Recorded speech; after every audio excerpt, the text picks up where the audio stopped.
Money laundering मामले में करीब 1 साल से तिहाड़ की हवा खा रहे अरविंद केजरीवाल के कट्टर ईमानदार नेता सत्येंद्र जैन ने एक बार फिर बड़ा खेला कर दिया। लेकिन इस बार वे मालिश करवाने और दरबार लगाने की वीडियो की वजह से नहीं, बल्कि जेल अधीक्षक से सेटिंग कर अपने सेल में सेवा के लिए 2 कैदियों को रखने के मामले में सुर्खियों में आ गए।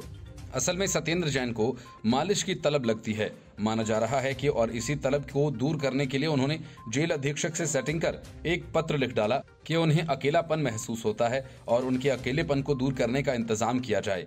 इसके लिए सत्येंद्र जैन ने मनोचिकित्सक का जिक्र कर कहा कि उनके मनोचिकित्सक का ये कहना है कि अकेलेपन को दूर करने के लिए वे अपना सामाजिक दायरा बढ़ाएं।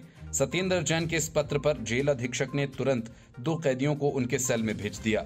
सत्येंद्र जैन के इस खेल की भनक लगते ही तिहाड़ में हड़कंप मच गया और जेल अधीक्षक के खिलाफ कार्रवाई शुरू हो गई।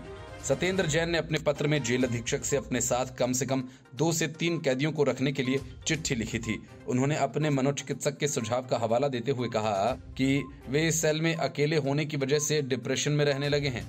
मनोचिकित्सक ने उन्हें अकेले नहीं रहने और सामाजिक दायरा बढ़ाने की सलाह दी है। सत्येंद्र जैन की इस गुहार पर जेल संख्या 7 के सुपरिटेंडेंट ने उनके सेल में 2 कैदियों को ट्रांसफर कर दिया। लेकिन जैसे ही तिहाड़ जेल के प्रशासन को इसकी भनक लगी, उन्होंने तुरंत उन दोनों कैदियों को वापस उनके पुराने सेल में भेज दिया। साथ ही जेल नंबर 7 के अधीक्षक को कारण बताओ नोटिस भी जारी किया गया। तिहाड़ प्रशासन ने जेल अधीक्षक को तय समय में नोटिस का जवाब देने के लिए कहा है। प्रशासन के अनुसार सुपरिटेंडेंट ने बिना प्रशासन को बताए ये निर्णय लिया, जबकि प्रक्रिया के तहत बिना प्रशासन की जानकारी में डाले और बिना इजाजत लिए ऐसा नहीं किया जा सकता। जेल प्रशासन का कहना है कि जेल अधीक्षक हायर अथॉरिटी से सहमति लिए बिना ऐसा नहीं कर सकते। गैंगस्टर टिल्लू की हत्या के बाद से तिहाड़ जेल में हड़कंप की स्थिति है। इस मामले की उच्च स्तरीय जांच जारी है। साथ ही कई अधिकारियों पर कार्रवाई की तलवार भी लटकी हुई है।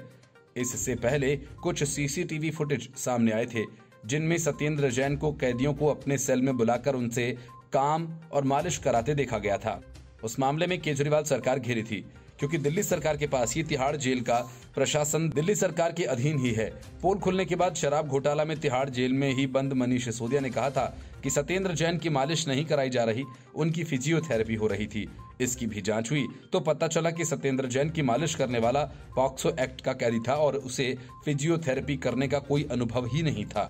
इसके बाद जैन की सेवा में तैनात कैदियों को हटा दिया गया।